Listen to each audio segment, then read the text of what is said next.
I'm not a very big fan of prenups. As a Florida divorce lawyer, I've seen how they unfold. I've seen the negotiation process. If I had a daughter, I would not want her signing a prenup before marriage. That's my personal opinion. What is a prenup?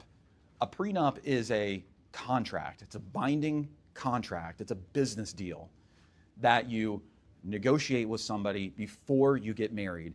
And what it does is it removes another spouse's rights to certain property or assets that they might otherwise be entitled to by virtue of getting married. So a prenup is taking away the default rights that somebody has in a marriage. For a lot of people, it takes away a lot of the benefit of getting married. I understand why people get prenups.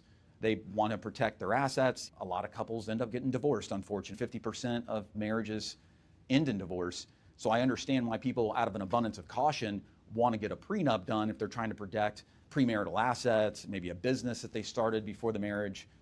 They're not very romantic at all. You each have to go and get your own lawyer. You have to send back documents back and forth. You have to do some financial disclosure. It's very much like negotiating a business deal, and it takes away a lot of the fun of getting married. It also creates a shift in the balance of power in the marriage. It really sets out from day one who's the boss and who's the subservient spouse. They're no longer on an equal footing. I just don't think that it's very good for a marriage long term, especially if you're planning on starting a family. The other downside of a prenup is, even if they seem fair at the beginning of a marriage, the longer the marriage goes, the more unfair it gets.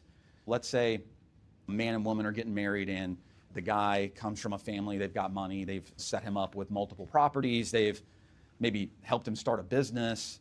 The soon-to-be wife might have some college debt, might be working a decent job. So when they're negotiating this prenup, it might seem fair. He's coming into the marriage with all these things. If we get divorced, I might be entitled to a large portion of it. That's kind of unfair, especially if it's a short-term marriage. It's not very fair to take this person's premarital assets and things like that. So I understand it from that perspective. But let's say they've been married for 20 years and they have a prenup in place. And after 5 years of marriage, the woman quits her job. She has multiple kids. She's a stay-at-home mom. After 20 years, the man wants to get a divorce. She's already pre-negotiated away things like alimony, spousal support. Let's say all of the assets that they've accumulated during the marriage have all been in these accounts that were premarital at one point that are included in this prenuptial agreement. She basically loses everything.